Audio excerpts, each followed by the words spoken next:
Building resilience requires ongoing surveillance and anticipatory actions. The sharing of information among the member countries of the UNWTO is absolutely critical, as is the need to consistently and constantly invent and reinvent solutions to meet unexpected occurrences.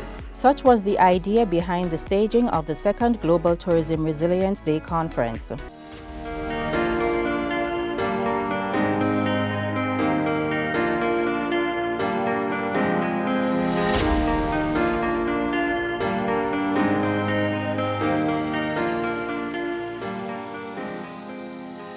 The discussions around investment in tourism is not just to bring foreign direct investment into a space, but is to broaden the whole development capacity within a country.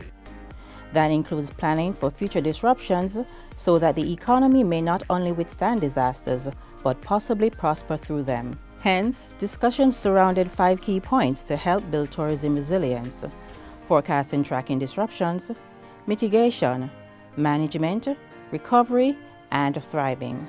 We have to look at the impact of what we're doing. We can't just look at data, numbers. We have to make sure that what we do has a potential positive impact on the communities, on the environment, and at the end of the day, on the global agenda related to all the issues that are critical in order to achieve sustainable development. It is an idea shared by Foreign Affairs and Foreign Trade Minister, Senator Kamina Johnson-Smith, who presented in Prime Minister Andrew Holness's stead. This conference has brought together key stakeholders, experts, and policymakers to address the challenges facing our sector and to explore innovative solutions for the future. The conference has richly featured, along with practical advice, discussions on various aspects of tourism resilience, including digital innovation.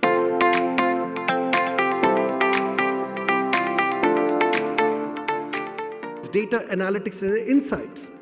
We've got data for who's coming in and who's leaving when. How do we capitalize that data to understand what the customer experienced, what they missed out experiencing on this particular trip, and what are their interests? Do they have kids?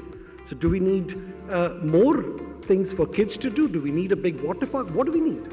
So all these data analytics will assist us in understanding the psychology of the customers visiting and leaving and re-engaging them to come back. And infrastructure resilience.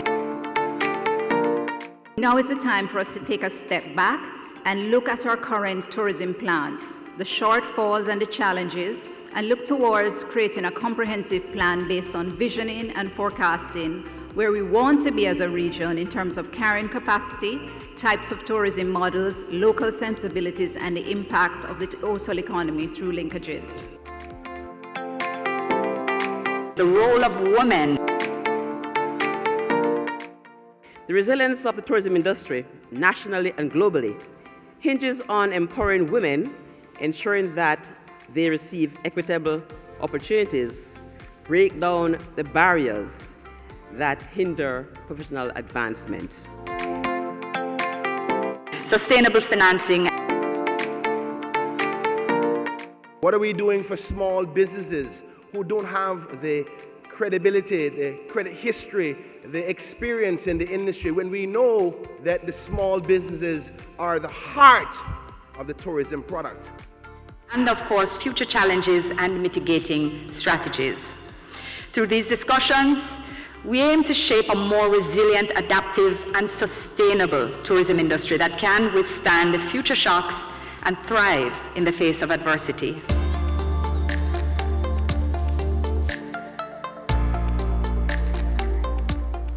In a move that will further bolster Jamaica's lead in tourism resilience, a partnership was forged with UN Tourism and the Global Tourism Resilience and Crisis Management Center.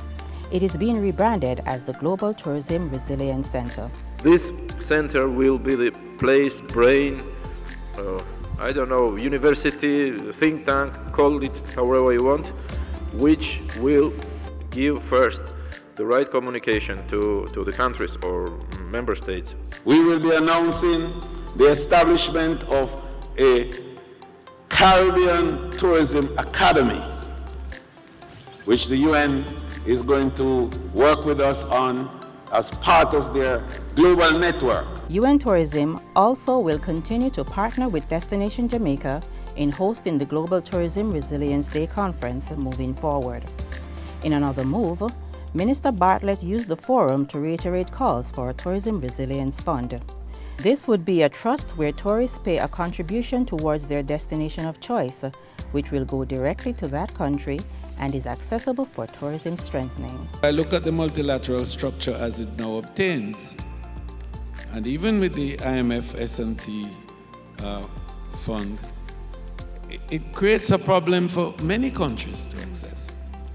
And the problem of the bureaucracy that is entailed in it, the problem with classification of countries and what qualifies you to draw down, and then the requirement for sometimes very onerous policy implementation and policy changes and shifts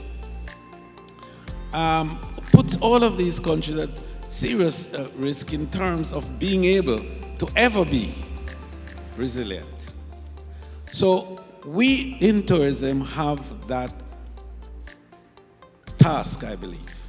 And I'm saying this with my SG here, that this is part of our task. How do we get the world to respond to creating a fund that is accessible to all? And what then is our personal responsibility as tourists in this regard?